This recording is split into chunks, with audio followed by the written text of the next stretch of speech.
لیکن اس کے باوجود جو میں آپ کے تجزیے سمجھا، آپ بتائیے گا کہ بوجوہ آپ کو یہ وجوہات کی ایک پوری فہرست بن سکتی ہے، آپ کو لگتا ہے کہ فی الحال یہ گورنمنٹ کنٹینیو کر پائے گی، ایسا ہی ہے نا؟ صحیح سمجھ رہا ہوں آپ کی بات سے؟ معصومانہ سوال. گورنمنٹ جو ہے نا یہ اس وقت آئی سی یو میں ہے. جتنی دیر آپ کا دل چاہتا ہے اس کو وینٹیلیٹر مشین لگا کے رکھیں، فواد چودھری کا ورنہ بہتر یہ ہے کہ اللہ کی مرضی کو قبول کر لیں. نہیں، فواد چودھری فیصلہ ڈاکٹر کے ہاتھ میں. وہ کہہ رہے ہیں فواد چودھری صاحب یہ بات.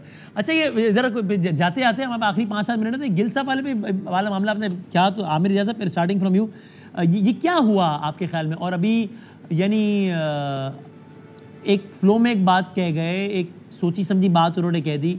ظاہر الفاظ کا انتخاب کا بڑا اہم ہوتا ہے، لیکن کچھ سوچ تھی، اس کا اظہار ہو گیا. کیا ہوا یہ؟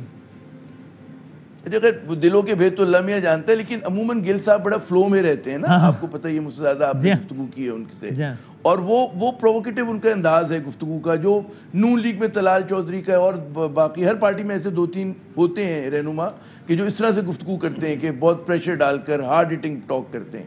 تو یہ ان کا انداز ہے.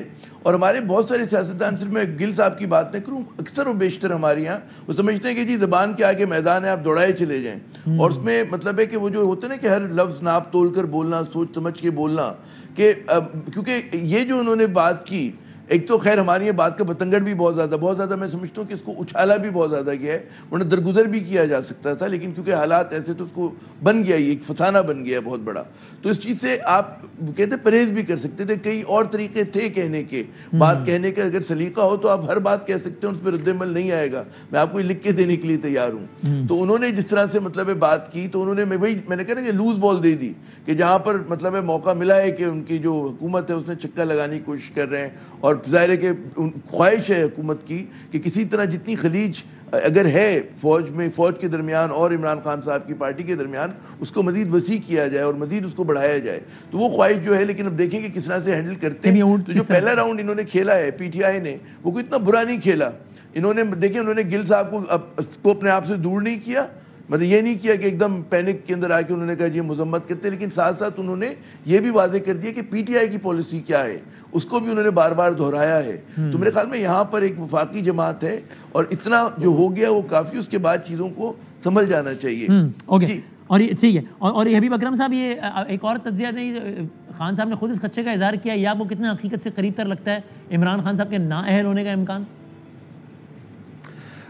میں ذرا عامر صاحب کی بات میں ایک گرہ تھوڑی سی لگا دوں وسیم صاحب، اگر آپ مجھے اجازت دیں. ہاں، یہ جو غزل میں نے چھیڑی، جب عمران خان صاحب کا دور حکومت تھا نا، تو میں نے آج کی حکومت میں ایک بڑے سرگرم وزیر ہیں، میں نے انہیں فون کیا، میں نے انہیں بتایا کہ جناب آپ ذرا مہربانی کریں اپنی زبان پہ کنٹرول کریں. انہوں نے کہا کیوں، کیا وجہ ہے؟ میں نے کہا جی مجھے یہ پتہ چلا ہے کہ کچھ دن بعد آپ زیر عتاب آئیں گے. انہوں نے کہا کہ اچھا. انہوں نے چند دن تو وہ چپ رہے، لیکن چند دن بعد انہوں نے دوبارہ وہی باتیں شروع کر دیں، اور الٹیمیٹلی وہ واقعی عتاب میں آئے، اور بڑی بری طرح عتاب میں آئے. اسی طرح جو شہباز گل صاحب ہیں، شہباز گل صاحب کو بھی ایک دن میں نے خود یہ فون کر کے کہا تھا، میں نے کہا شہباز گل صاحب آپ ذرا احتیاط کریں، آپ عتاب میں آئیں گے. شہباز گل صاحب نے آگے سے رجز پڑھے اور کہا کہ جناب دیکھی جائے گی، پھر میں تو اب اسی ملک میں ہوں، میں سیاست کر رہا ہوں. میں نے کہتے کیا ہو سکتا ہے؟ میں نے کہا مجھے یہ نہیں پتا کیا ہو سکتا ہے، ہو کچھ بھی سکتا ہے.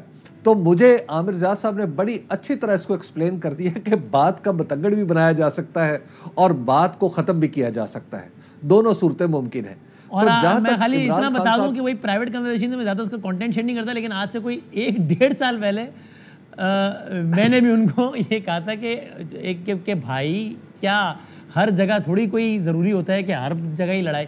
تو اس کا ضرور جواب دیا یہ میں بھی کر دوں. تو خیر انہوں نے اس پہ اپنی بات جی تو آپ کو پتہ ہے نا وہ کیا کرتے تھے. جی پھر میں نے کہا کہ ٹھیک ہے بھائی، آپ کی جواب مناسب سمجھے بھائی. ہاں، تو نااہلی کی جہاں تک بات ہے نا وسیم بادامی صاحب، ہم نے یہ بات ہمیں مان لینی چاہیے، اور میں ان لوگوں میں سے ہوں جو اس استدلال کو آج بھی قابل قبول نہیں سمجھتے جس کے تحت نواز شریف کو نااہل قرار دیا گیا تھا، یا جس کے تحت جہانگیر خان ترین صاحب کو نااہل قرار دیا گیا تھا.